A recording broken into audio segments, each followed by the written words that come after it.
নমস্কাৰ মৰমৰ ছাত্ৰ ছাত্ৰীসকল তোমালোক সকলোকে জ্ঞানজ্যোতিৰ আন এটা ভিডিঅ'লৈ স্বাগতম জনাইছো।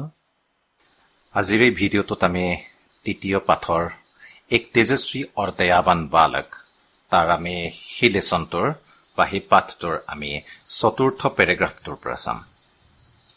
ইয়াৰ আগৰ ভিডিঅ'টোত আমি গম পাইছিলো বীৰেশ্বৰৰ বিষয়ে, মানে সেই সাহসী ল'ৰাজনৰ বিষয়ে, তেওঁৰ জন্ম আৰু তেওঁৰ মাক দেউতাকৰ নাম আৰু তেওঁ ক'ত পঢ়িছিলে, কোনখন কলেজত পঢ়িছিলে, সেই সকলোবিলাকৰ বিষয়ে আমি পাইছিলো। আজি আমি চতুৰ্থ পেৰাগ্ৰাফৰ পৰা আমি চাওঁ আহা। कॉलेज में पढ़ते समय नरेंद्रनाथ का प्रिय विषय रहा दर्शन शास्त्र। তেতিয়াহলে কলেজত পঢ়ি থকা সময়ত নৰেন্দ্ৰনাথৰ আটাইতকৈ ভাল বিষয়টো আছিলে দৰ্শন শাস্ত্ৰ। यूनान, जर्मनी आदि देशों के दर्शन शास्त्र का उसने विस्तार पूर्वक अध्ययन किया।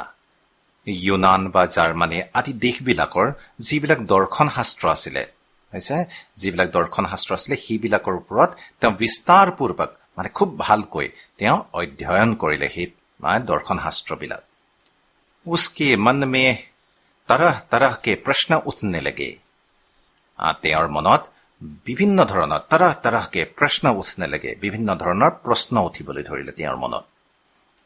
इन्हीं प्रश्नों के उत्तर ढूंढते हुए वो एक दिन दक्षिणेश्वर काली मंदिर के साधक रामकृष्ण परमहंस के पास पहुंचा।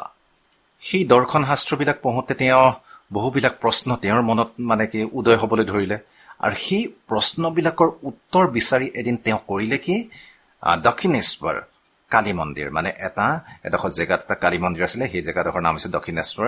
সেই দক্ষিণেশ্বৰৰ কালী মন্দিৰত গৈ তেওঁ তাৰ সাধক হৈছে, তাৰ যোনজন পূজাৰী বা সাধক না रामकृष्ण परमहंसক তেওঁ লগ কৰিলেগৈ। उनके विचारों और सिद्धांतों से वो इतना प्रभावित हुआ कि उन्हें अपना गुरु मान लिया। আৰু তেওঁৰ সেই প্ৰশ্নবিলাকৰ উত্তৰ ৰামকৃষ্ণ পৰমহংসই দিলে। ৰামকৃষ্ণ পৰমহংসই তেওঁৰ প্ৰশ্নবিলাকৰ উত্তৰ ইমান সুন্দৰকৈ দিলে যে সেই উত্তৰবিলাকে কি কৰিলে, সেই বীৰেশ্বৰৰ মনত কি কৰিলে, খুব প্ৰভাৱ পেলালে। আৰু সেইকাৰণে বীৰেশ্বৰে সেই ৰামকৃষ্ণ পৰমহংসকে কি মানি ললে, গুৰু মানি ললে। अपने गुरु की छत्र छाया में नरेंद्र ने वेद, उपनिषद, गीता आदि का अध्ययन किया। আৰু সেই গুৰুৰ কাষতে থাকি তেওঁ কি কৰিলে, বেদ, উপনিষদ, গীতা এই সকলোবিলাক তেওঁ অধ্যয়ন কৰিলে, তেওঁ পঢ়িলে সেইবিলাক। गुरु रामकृष्ण परमहंस ने उसे बेसहारे और पीड़ित लोगों की सेवा करने के लिए प्रोत्साहित किया। আৰু সেই গুৰু ৰামকৃষ্ণ পৰমহংসই আমাৰ কাক, বীৰেশ্বৰক কি কৰিলে, যোনবিলাক পীড়িত মানে যোনবিলাক দুখী মানুহ হৈছে, বেসহাৰে যাৰ কোনো যোনবিলাক মানুহ অসহায় আৰু দুখত থকা মানুহবিলাকক সেৱা শুশ্ৰূষা কৰিবলৈ খুব प्रोत्साहित माने खूब उत्साहित करिले তেওঁ।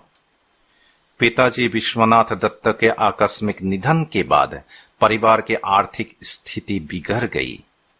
আৰু সেই সময়তে কি হল, বীৰেশ্বৰৰ দেউতাক বিশ্বনাথ দত্ত অকস্মাতে নিধন হল। নিধন के बाद মানে তেওঁৰ মৃত্যু হোৱাত কি হল, পৰিবাৰৰ মানে তেওঁৰ যিটো পৰিবাৰ, তেওঁৰ গোটেই ফ্যামিলিৰ তেওঁৰ পৰিয়ালৰ ভৰণ পোষণৰ সকলো দায়িত্ব তেওঁৰ ওপৰত আহি গল। তাৰ মানে কি হল, আৰ্থিক স্থিতি বিগড় গই, তানে পৰিয়ালৰ যোনটো আৰ্থিক স্থিতি টকা পইচাৰ ক্ষেত্ৰত হওক সকলোবিলাকত কি হল, তেওঁ মানে পৰিয়ালটোৰ খুব বেয়া হল। उस समय नरेंद्र बीए पास कर कानून की पढ़ाई कर रहा था। আৰু সেই সময়ত নৰেন্দ্ৰনাথে কি কৈছিলে, বিএ পাছ কৰি কানুন মানে হৈছে ল পঢ়ি আছিলে, তেওঁ উকিল পঢ়ি আছিলে। परिवार का दायित्व उसके नाजुक कंधों पर आ गया। और परियालर সকলো दायित्व তেওঁৰ ওপৰত আহি গল। नरेंद्र को पढ़ाई छोड़नी पड़ी। আৰু অৱশেষত গৈ নৰেন্দ্ৰনাথে কি কৰিলে, নিজৰ পঢ়া শুনা বাদ দিব লগা হল, छोड़नी पड़ी। फिर भी नरेंद्र ने अपना फैसला बनाए रखा और अपनी साधना व लगन से ज्ञानार्जन करता रहा। তথাপিও কি কৰিলে ফিৰ ভি তথাপিও নৰেন্দ্ৰ ने अपना फैसला बनाए रखा নৰেন্দ্ৰ নাথে নিজৰ ফেসলা নিজৰ মনটো বান্ধি ৰাখিলে আৰু নিজৰ সাধনা আৰু লগন অধ্যৱসায়ৰ ফলত মানে কষ্ট কৰি কি হল জ্ঞানাৰ্জন करता रहा মানে তেওঁ পঢ়া শুনা কৰিয়েই থাকিল विश्व के जाने माने कोलकाता विश्वविद्यालय से सम्मानीय अध्यापक पद के लिए उसे आमंत्रित किया गया था ऐसे সেই সময়তে পৃথিৱীৰ কি হৈছে জানে মানে কলকাতা বিশ্ববিদ্যালয় से মানে কি হৈছে কলকাতা মানে পৃথিৱী বিখ্যাত কলকাতা বিশ্ববিদ্যালয়ে তেওঁক অধ্যাপক পদত তেওঁক মানে কি কৈছিলে অধ্যাপক পদৰ বাবে তেওঁক আমন্ত্ৰিত কৰিছিলে তেওঁক মাতি আনিছিলে যে তাৰ থকা মানে কি বিশ্ববিদ্যালয়ত থকা ল'ৰা ছোৱালীবিলাক পঢ়াবলৈ তেওঁক মাতি আনিছিলে लेकिन गरीब लाचार और बेसहारे लोगों की सेवा करने के लिए उसने इस प्रस्ताव को ठुकरा दिया किंतु विश्वनाथे की कोइले गरीब लाचार और बेसहारे लोगों की सेवा करने के लिए माने जुन बिलाक दुखिया हो माने निसला हो माने बेसहारे जार कोनो आश्रयस्थल नाही मानव बिलाকক তেওঁ সহায় কৰিবৰ কাৰণে কি কৰিলে সেই যোনটো তেওঁ চাকৰি পাইছিলে বিশ্ববিদ্যালয়ত চাকৰি পাইছিলে সেই চাকৰিটো তেওঁ বাদ দি দিলে 25 वर्ष की अवस्था में नरेंद्र ने गेरुआ वस्त्र धारण किया 25 বছৰ বয়সতে নৰেন্দ্ৰ নাথে কি কৰিলে তেওঁ গেৰুৱা বস্ত্ৰ তেওঁ ধাৰণ কৰি ললে তেওঁ পিন্ধি ললে মানে তেওঁ সন্ন্যাসী হৈ গল संन्यास लेने के बाद वे स्वामी विवेकानंद नाम से लोकप्रिय हुए আৰু তাৰ পাছতে যেতিয়া তেওঁ সন্ন্যাস লৈ ললে সন্ন্যাস লোৱাৰ পাছতেই তেওঁক স্বামী বিবেকানন্দ বুলি তেওঁ গোটেই পৃথিৱীতে প্ৰসিদ্ধ হৈ পৰিল तत्पश्चात स्वामी विवेकानंद जी ने पूरे भारतवर्ष की यात्रा की तत्पश्चात तार पासते स्वामी विवेकानंद जी ने पूरे भारतवर्ष की माने गोटे भारतवर्षर তেওঁ यात्रा करिले इस यात्रा में उन्होंने राजाओं के विलासिता और प्रजाओं की दरिद्रता देखी ही यात्रार সময়তে তেওঁ ৰাজাবিলাকে যে ইমান সুখত থাকে ইমান ভোগ বিলাসত থাকে আৰু প্ৰজাবিলাকে যে ইমান দুখত থাকে হিবিলাক দেখিলে समाज में व्याप्त अंधविश्वासों और कुसंस्कारों को भी देखा और লগতে সমাজত প্ৰচলিত যোনবিলাক অন্ধবিশ্বাস আৰু যোনবিলাক কুপ্ৰথা সেইবিলাকো তেওঁ দেখা পালে इन सब चीजों का उसके मन पर गहरा प्रभाव पड़ा और उन्होंने देश में आधुनिक एवं वैज्ञानिक शिक्षा का अभाव महसूस किया हे সকলোবিলাক বস্তুৱে তেওঁ কি কৰিলে उनके मन पर তেওঁৰ মনত গহৰা প্ৰভাৱ পৰা তেওঁ খুব মানে প্ৰভাৱিত হল এই সকলোবিলাক দেখি ৰজাবিলাক যে ইমান সুখত থাকে আৰু যোনবিলাক প্ৰজা সেই সকলোবিলাক যে ইমান দুখত থাকে সেই সকলোবিলাক দেখি তেওঁৰ মনত খুব মানে প্ৰভাৱ পৰে তেওঁৰ মনত আৰু তেতিয়া তেওঁ অনুভৱ কৰিলে যে कि देश में आधुनिक एवं वैज्ञानिक शिक्षा का अभाव महसूस किया তেতিয়া তেওঁ অনুভৱ কৰিলে কি যে আমাৰ দেশত যোনটো আধুনিক আৰু বৈজ্ঞানিক যোনটো শিক্ষা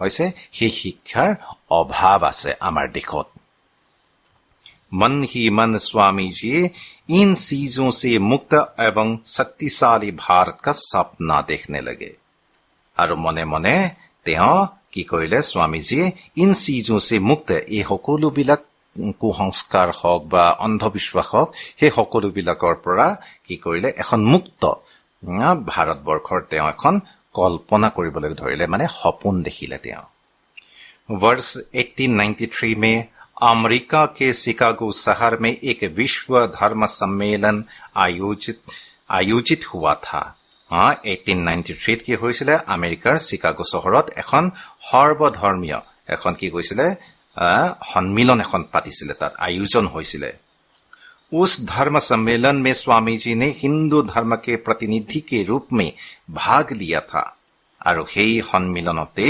স্বামীজীয়ে আমাৰ হিন্দু ধৰ্মৰ প্ৰতিনিধি হিচাপে তেওঁ তাত ভাগ লৈছিলে শিকাগো পাৰ্লিয়ামেন্ট অফ ৰিলিজন में स्वामी जी ने प्यारे अमरीकी बहनों और भाइयों शब्दों के साथ जो ही अपना ओजस्वी भाषण शुरू किया तो 7,000 विद्वानों से भरा पूरा हॉल तालियों की गड़गड़ाहट से गूंज उठा था।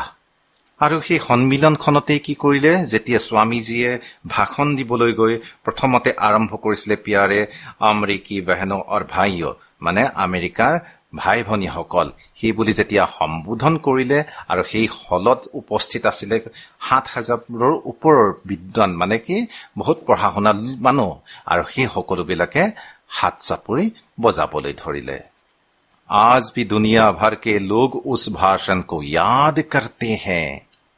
আজিও কি হৈছে, পৃথিৱীৰ কি কৈছে, দুনিয়া ভৰ কে লোক, পৃথিৱীৰ মানুহবিলাকে, সকলো মানুহে সেই ভাষণটো আজিও মনত পেলায়। इस भाषण के जरिए उन्होंने भारतीय आध्यात्म, सभ्यता और संस्कृति को विश्व भर में पहचान दिलाई थी। আৰু সেই ভাষণটোতে কি কৈছিলে, আমাৰ স্বামীজীয়ে হৈছে ভাৰতীয় যোনটো আধ্যাত্ম, সভ্যতা, সংস্কৃতি, এই সকলোবিলাক পৃথিৱীৰ আগত তেওঁ এটা পৰিচয় দাঙি ধৰিছিল। सम्मेलन में उनके विचार सुनकर दुनिया के तमाम विद्वान चकित रह गए।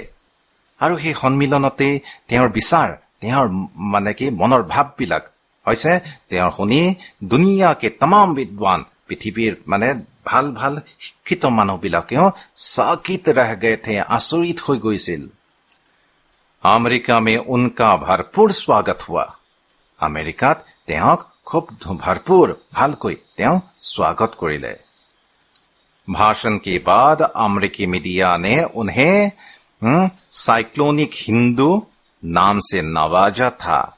আৰু ভাষণৰ শেষত আমেৰিকাৰ মিডিয়াই হৈছে, আমেৰিকা মিডিয়া মানে হৈছে আমেৰিকাত যিখিনি মানে কি টেলিভিছন হওক বা ছচিয়েল মিডিয়া, তেতিয়াতো ছচিয়েল মিডিয়া নাছিলে, টেলিভিছনে মানে মিডিয়াই তেওঁ কি কৰিছিলে, সাইক্লোনিক হিন্দু নাম দি তেওঁক মানে কি এটা সন্মান, নৱাজা থা মানে তেওঁ এটা সন্মান দিছিলে। उस सम्मेलन के बाद विदेश में उनके भक्तों का एक समुदाय बन गया। আৰু সেই সন্মিলনৰ পাছতে বিদেশতো তেওঁৰ কি হৈছে, ভক্তৰ এটা সমুদায়, এটা কি হৈছে, এটা দল তেওঁ গঠন হৈছিলে। অনেক লোক উনকে শিষ্য ভি বন গয়ে, আৰু বহুত মানুহ তেওঁৰ শিষ্য হৈ পৰিল।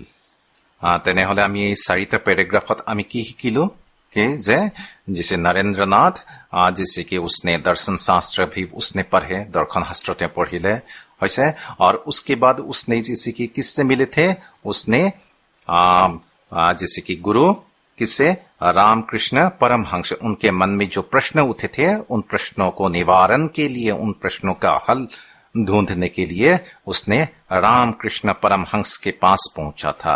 और रामकृष्ण परमहंस ने, रामकृष्ण परमहंस की कोइले उनके उन सारे प्रश्नों का उत्तर दिया था। वैसे उसके बाद ही क्या है, नरेंद्रनाथ ने उसको गुरु मान लिया था। वैसे त्या गुरु मानी लोले, और उसके जैसे कि सत्र साया में जैसे कि माने তেওঁৰ কাষত থাকি কি কৰিলে, তেওঁ বেদ, উপনিষদ, গীতা এই সকলোবিলাক তেওঁ পঢ়া শুনা কৰিলে। তাৰ পাছতে আমি পাইছিলো যে তেওঁৰ দেউতাকৰ আকস্মিক মৃত্যুৰ পাছত তেওঁৰ পৰিয়ালৰ সকলো দায়িত্ব তেওঁৰ ওপৰত আহি পৰিছিল। হৈছে তো इसी के कारण उसने पढ़ाई छोड़नी पड़ी थी। হৈছে তেওঁ পঢ়া শুনা এৰিব লগা হৈছিলে। হৈছে তাৰ পাছৰ পেৰাগ্ৰাফটোত আমি পাইছিলো যে 25 वर्ष की अवस्था में ही उसने गेरुआ वस्त्र धारण कर लिया था। তেওঁ गेरुआ বসন পিন্ধি লৈছিলে 25 বছৰ বয়সতে, মানে তেওঁ সন্ন্যাসী হৈ পৰিছিল। আৰু সন্ন্যাসী হোৱাৰ পাছৰ পৰাই তেওঁ কি হল, स्वामी विवेकानंद नाम से वो प्रसिद्ध हो गए थे, মানে তেওঁ स्वामी विवेकानंद বুলি প্ৰসিদ্ধ হৈ পৰিছিল। তাৰ পাছতে আমি পাইছিলো তাৰ পাছৰ পেৰাগ্ৰাফটোত 1893 में जिसे कि अमेरिका के शिकागो शहर में जो विश्व धर्म सम्मेलन आयोजन हुआ था, तो वहां उसने भाषण दिया था। वैसे भाषण सम्मेलन कत হৈছিলে, शिकागो पार्लियामेंट ऑफ रिलिजन হৈছে তাত হৈছিলে। আৰু তাত তেওঁ কি বুলি সম্বোধন কৰিছিলে, এইটো কথা মনত ৰাখিবা। তেওঁ সম্বোধন কৰিছিলে তাত থকা উপস্থিত মানুহবিলাকক কি বুলি সম্বোধন কৰিছিলে, प्यारे अमेरिकी बहनों और भाइयों, সেই বুলি সম্বোধন কৰিছিলে আৰু সেই সম্বোধন কৰাৰ পাছৰে পৰাই কি হৈছে তাৰ উপস্থিত সকলোৱে তেওঁক খুব সন্মান প্ৰদান কৰিছিলে সন্মান দেখুৱাইছিলে আৰু লগতে তাৰ যোনটো মিডিয়া আছিলে মিডিয়ায়ো কি কৰিছিলে তেওঁক এটা সন্মান প্ৰদান কৰা হৈছিলে সেই মিডিয়াৰ সন্মানটো মনত ৰাখিবা হৈছে সাইক্লোনিক হিন্দু মানে তেওঁ সন্মানেৰে সন্মানিত কৰা হৈছিলে হৈছে আজি তোমালোকে এটা কাম কৰিবা মই যিখিনি তোমালোকক পঢ়ালো সেই সকলোবিলাক তোমালোকে পঢ়িবা এবাৰ নহয় দুবাৰ নহয় কেইবাবাৰো পঢ়িবা আৰু লগতে মই এতিয়া পঢ়াই যাওঁতে কিছুমান প্ৰশ্নৰ কথা কৈছিলো সেই প্ৰশ্নবিলাকো তোমালোকে বুজিবলৈ প্ৰয়াস কৰিবা আৰু সেই সকলোবিলাক তোমালোকে মনত ৰাখিবা